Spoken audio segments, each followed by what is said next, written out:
Good morning, Edward. Good morning, ladies and gentlemen. It's really a privilege for me to be a speaker on this wonderful event. And today is September the 11th. And 17 years ago, when this tragedy has happened, it united the freedom-loving people all around the world to fight against terrorism. And it's very symbolic that we have been gathered now in Tbilisi, Georgia, on this wonderful conference, which is named after a great person, a great American, a wholehearted supporter of our independence and freedom all around the world. Senator John McCain has been next to our nation in the toughest period in our recent history. And of course, my nation and Georgian people will never forget this. Well, indeed, we are on our path to NATO, and this path is full of challenges. But I would say that we are pretty successful on this path.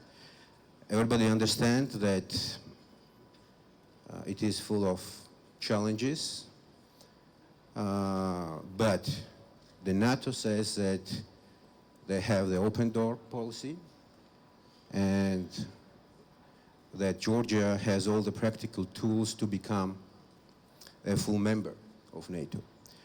Therefore, of course, our expectations are very optimistic.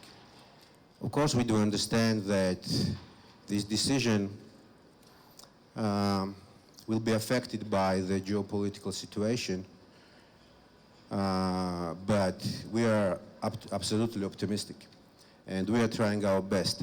And I think that the recent NATO summit showed that the commitment to the values of NATO is really of the highest importance. And you know that Georgia is among the nations who is spending more than 2% of our GDP, you know, and it's really a high burden for our small economy.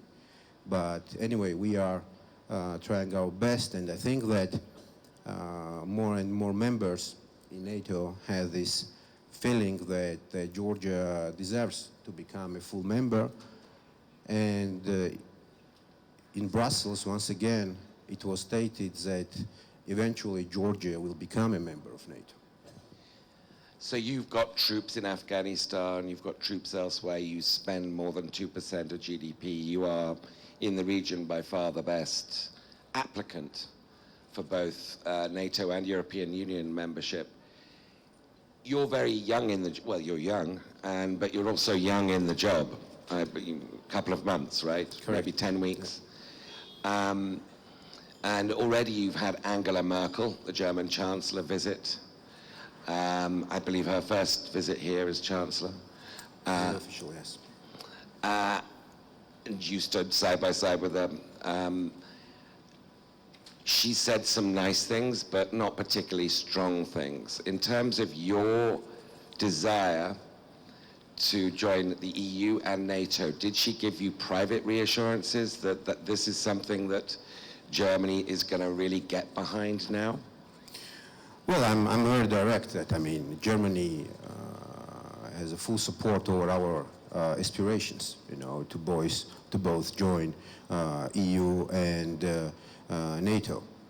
But of course, as I have mentioned, you know, it also depends on the geopolitical situation, on geopolitical status quo. So the idea is that we should prepare Georgia, we should prepare our democratic institutions that once the decision is matured, that Georgia is fully ready to become the full member of both the European Union and NATO.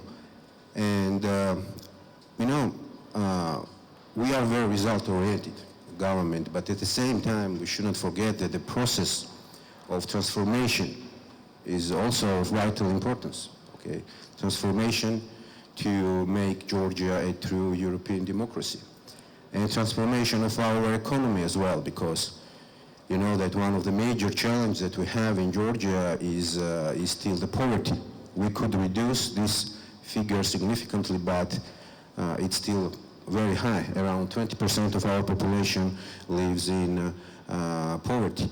So therefore, we have some benchmarks in our policy, which has a direct relationship with our foreign aspirations. So we are very optimistic that the Western countries and our partners, they see with their own eyes that Georgia is trying its best, and moreover, Georgia has become an outlier in this region, and everybody understands that. So it's a big responsibility not only for us, but also for our partner countries. And it's more than geopolitics. I'm always saying that. I mean, our choice, it's a civilizational choice. It's a value-driven choice, okay, to become the member of European and Western family, because Georgia is an organic part of European civilization. Our past has been European, our outlook is European, our culture is European, our values are European, our commitment to build European institutions are truly European, and we are trying to build a truly European democracy in Georgia. So that beyond geopolitics. So that is always my argument, you know, when some analysts are, you know, asking us, I mean, that is it your geopolitical decision or something like that? No, it's not a geopolitical decision of my generation or generation of my parents that we suddenly decided to become a part of NATO and European Union. No, we have organically always been part of this civilization. So we deserve to be the part of this family.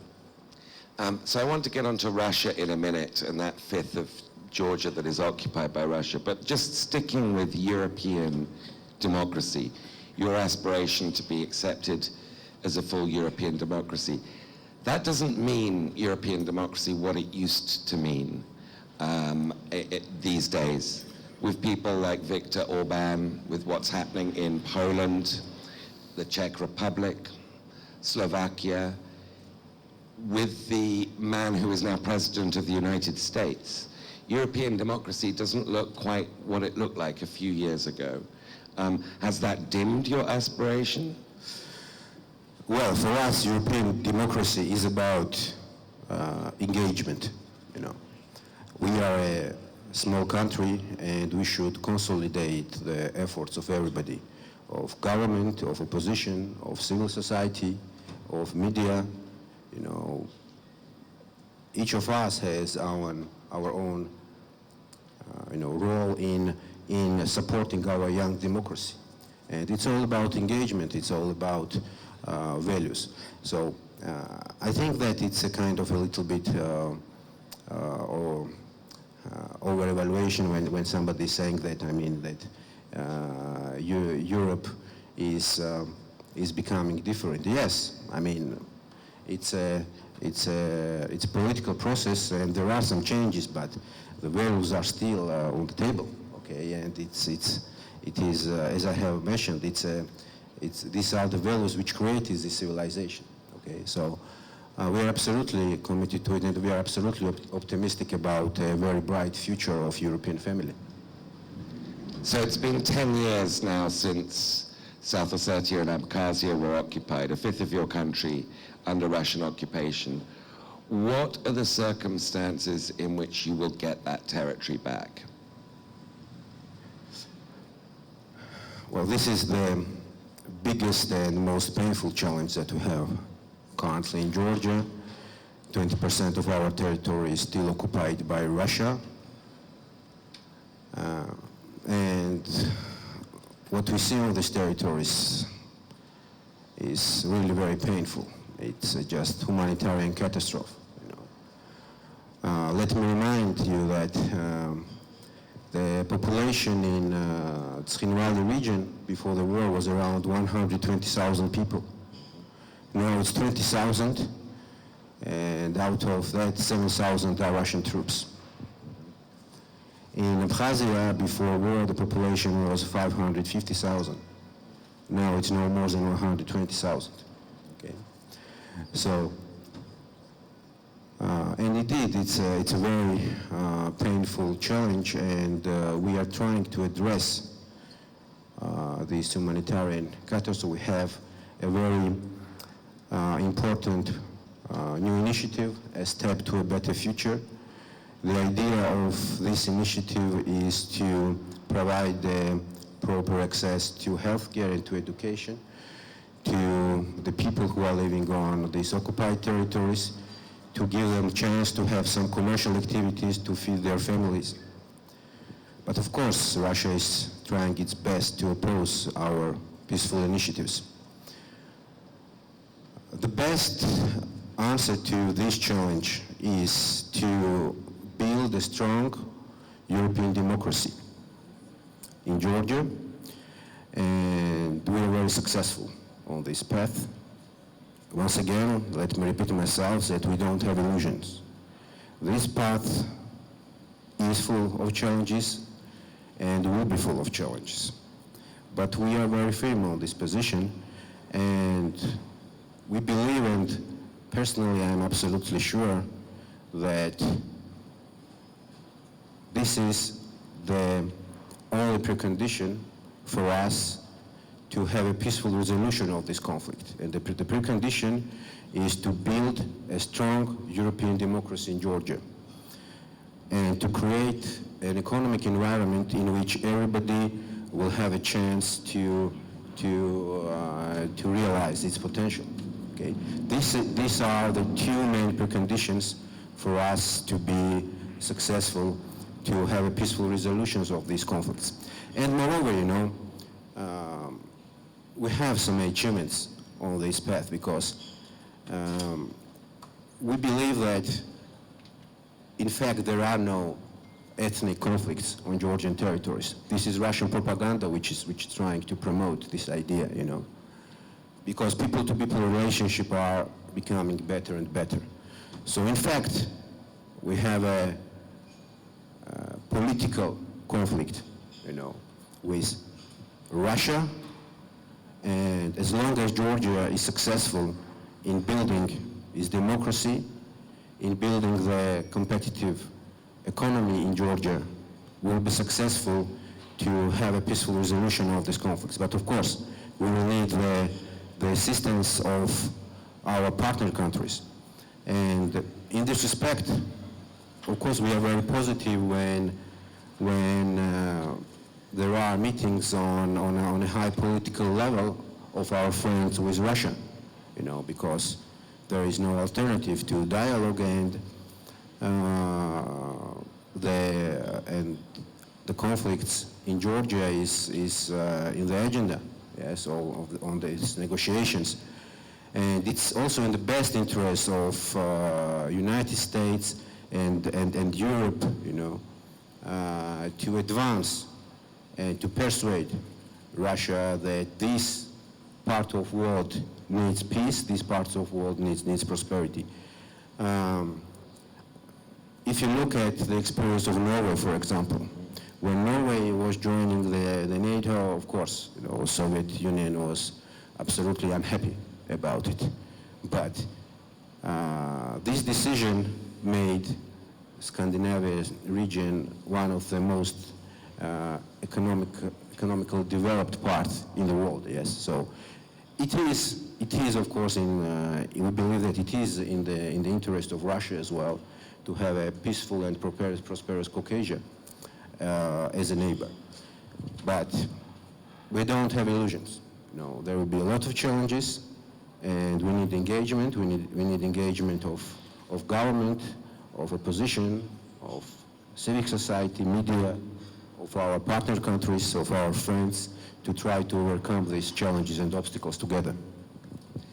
Realistically speaking, is it possible to imagine a settlement with Russia where Georgia is restored whole whilst Vladimir Putin is in charge of Russia? Well, we have our own strategy, and we have our own vision, we have our own values.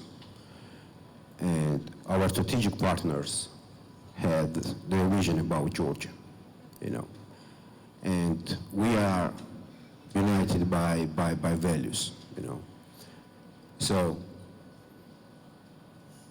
it's going to be a very complicated process. It's going to be a very complicated process, and I don't have personal delusion, But we know also that, and if you look at the history, Russia was always, not always, but many times they were trying to go against the progress, against the international trends, We are living in the 21st century, in a global world, in a global economy, And Russia, with its policy, is going against, this world trends, and the progress generally. And of course, I believe that in a foreseeable future, this will happen. This will definitely happen because there is no other alternative, even for Russia. Everybody needs engagement. And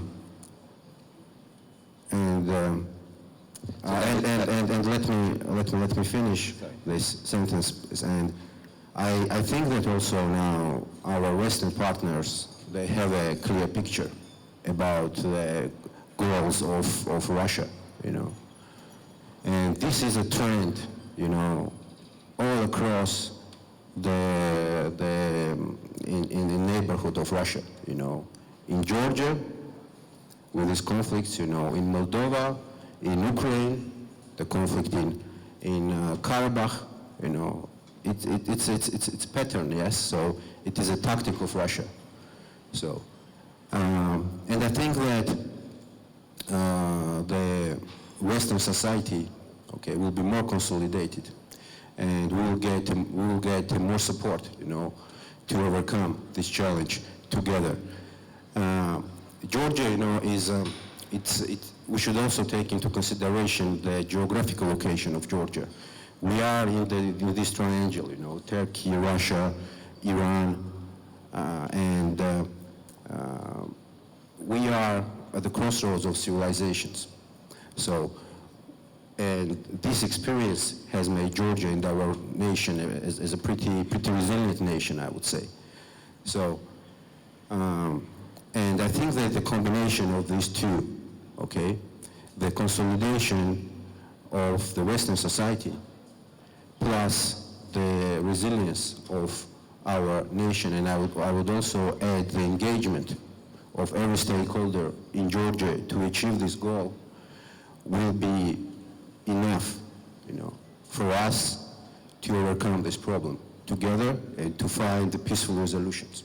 For us, people-to-people relationship is main, because if you have a good people-to-people relationship, you can always construct and try to find some political resolution of the conflicts, And indeed, the people-to-people relationship are good, So this means that we have a good foundation to find the political resolution of these conflicts, but of course it needs time, and it needs a political willingness. And it needs a very efficient strategy from our Western friends and engagement of entire society. So we are absolutely sure, but we don't have illusion that this will happen overnight. That in the foreseeable future, this will definitely happen. So you talk about the collective engagement of the West, Western values. Forgive me for asking this again, but President Trump was recently asked about Montenegro, and he said that basically Americans wouldn't come and fight for Montenegro. Montenegro could start World War III before you know it. Is it realistic to expect the Trump administration to do anything to advance your goals on these questions? Well, the United States has been supporting us since our independence, in 1991. And each administration, push our relationship to another level. And in the last 2 years with the Trump administration, I think that we pushed this relationship to the all-high level, all-time high level. So it's really very important, especially in the fields of security. So it is in the best interest of United States of America. It is a national interest of America to have a strong partner in this part of the world. So we are absolutely sure that this very result-oriented cooperation will continue with United States of America, but we have gaps, in other fields, like economy, for example. Unfortunately, still the cooperation in economic field with the United States of America is not on high level. So we would like to see more American companies in Georgia because this level of economic cooperation is not good. Yeah, it's not good because we need involvement in all other sectors, and cooperation in economy, I think, is really very important. So we are trying to make Georgia a regional hub for trade, for business, for tourism, and from my private sector experience, I know that it's actually very hard to develop the international business if you don't have a direct flight, for example, and we are very intensively working on solving this issue. So we are looking for a more comprehensive relationship with the United States of America. We have excellent political relationship. We have excellent cooperation in security, but we need also a good level of cooperation in economy. So from 1st of January, we are launching a new reform which will provide a very big tax incentive to the American and international companies to do the business in Georgia. You know that we are serving the 8 landlocked countries in the Eurasian continent, so indeed it will be kind of a very good opportunity for American companies to start the business in Georgia. So we are trying to deepen our relationship with United States of America in other fields as well, and I think that economic cooperation can become another very important cornerstone in the strategic relationship between Georgia and the United States of America. You've spoken very emphatically about the need to develop a stronger civil society and democracy in Georgia. Just this morning we had a roundtable with prominent Georgian journalists, and they were expressing great concern, alarm even, about the spread of fake news in Georgia and the polarization in the media climate and foreign influence in Georgia. How big a concern is that? How big a problem is fake news, and I guess particularly Russian inspired and funded fake news in Georgia?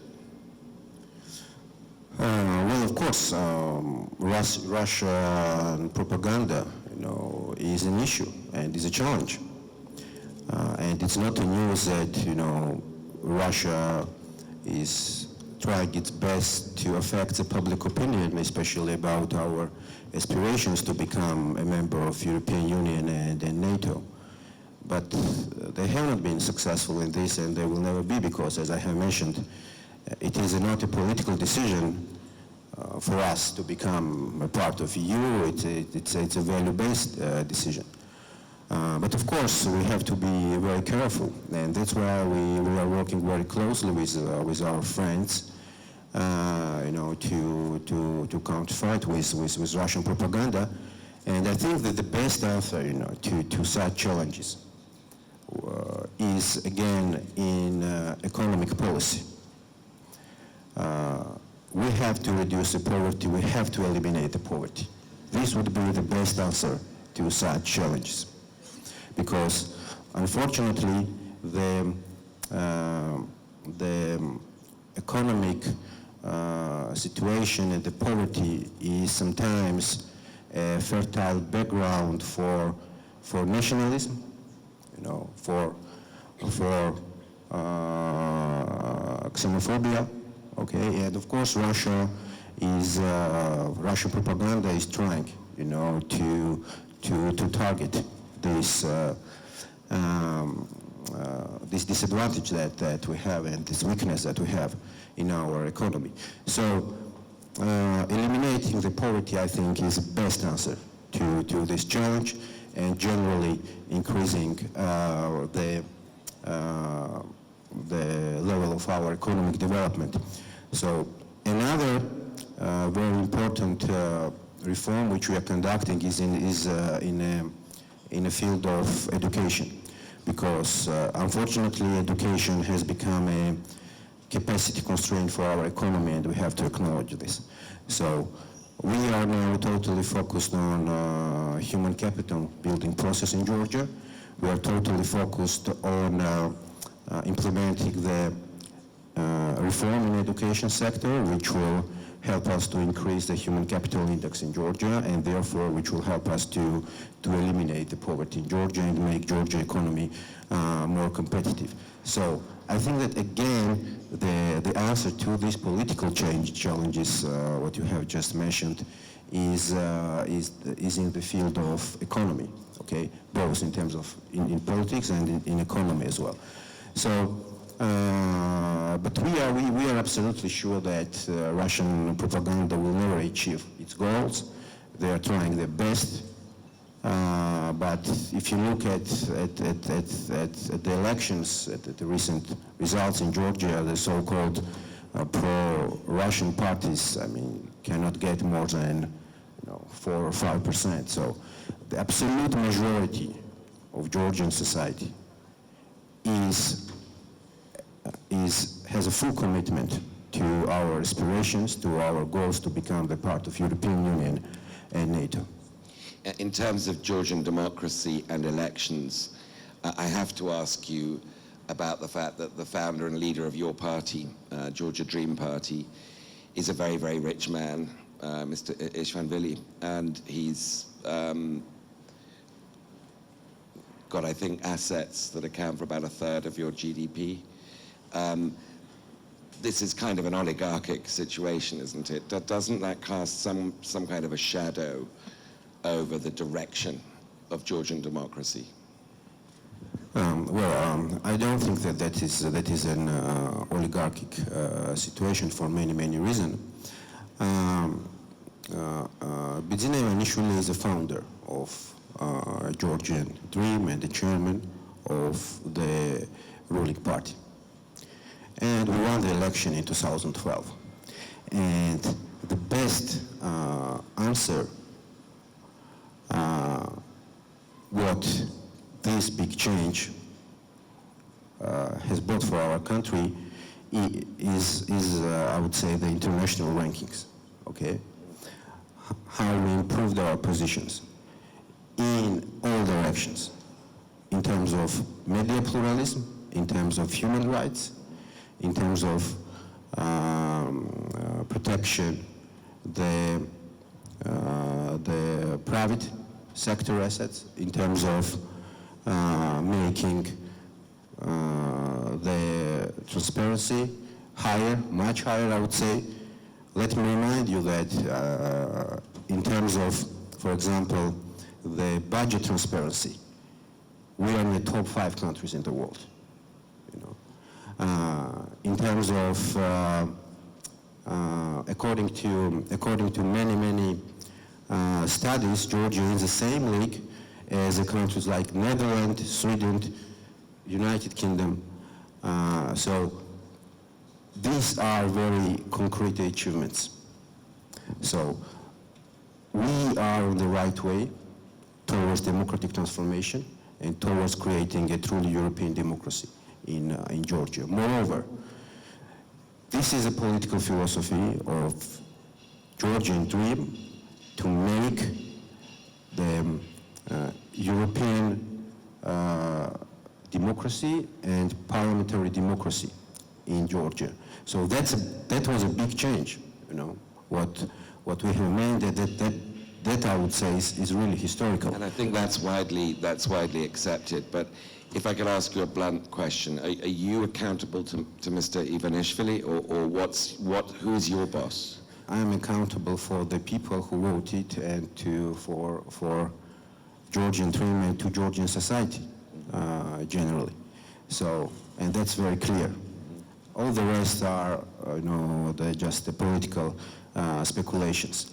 And once again, I think that the best answer, to this question are the real statistics and the real figures, how we have advanced in all international rankings. So, and I think that that's not also in the best interest for our democracy to try always to have this comparison, what was before 2012 and what is now. But indeed, there's a big progress and big achievement. But we should look to the future, okay? We should look for engagement. We should try to consolidate our efforts of government, opposition, civil society, of all our friends to overcome the challenges. This path is full of challenges. We don't have illusion. And there is no alternative solution except the consolidation of our efforts and engagement of all stakeholders, I would say. So we are on the right path. Georgia has become an outlier in this region. But we have challenges, okay? We need to reduce and eliminate the poverty. And once we achieve this goal, our chances will become much, much higher. Why? Because our economy and our political life will become much more sustainable. Russia is trying its best. Everybody understands it, but they won't be able to achieve their goals in Georgia due to very specific reasons I have mentioned. And it's not only about the ruling party or political establishment, it's about very, very basic values. So, but of course, this doesn't mean that we shouldn't be proactive. We should be proactive, and we are proactive, okay? So, let me put it this way. We have a huge achievements in democracy building, and we need the huge achievements in improving the economic life of our society and of our citizens, and the combination of these two will make Georgia a full member of NATO and European Union. We are absolutely sure about it. Let me wrap up, because I think we've only got 2 or 3 minutes left, with a larger question about Georgia's position in the world. You mentioned that Georgia is at and has aspirations to be at the crossroads of civilization. We haven't mentioned China yet in this conversation. China is clearly building a lot of infrastructure to link East Asia with Europe, to create Eurasia. You're logistically right there as a hub. China is also a potential counterbalance to Russia in a realistic world where Russia doesn't suddenly become best friends with you. Is China and the Belt Road Initiative in particular a card that you are playing and should be playing more and more in the years ahead? You know that we have signed a free trade agreement with China, and China, of course, will become more active in economic life of the countries who are located along the so-called modern Silk Road. And as I have mentioned, Georgia is a gateway for many landlocked countries in Eurasian continents: Armenia, Azerbaijan, Kazakhstan, Turkmenistan, Tajikistan, Kyrgyzstan, 8 landlocked countries. So, of course, Georgia has its role in these infrastructure projects, and China will become more and more active in economic life of these countries. But for us, as I have mentioned, our aspiration to become part of European Union affects also our economic strategy. That's why we do believe that European market should be the main for us. And let me remind you that the main trade partner for Georgia is European Union, and we have to increase our exposure over European market, and that's our strategy. And they're buying a lot more Georgian wine, I believe, in China. Yes, and we are very happy about it.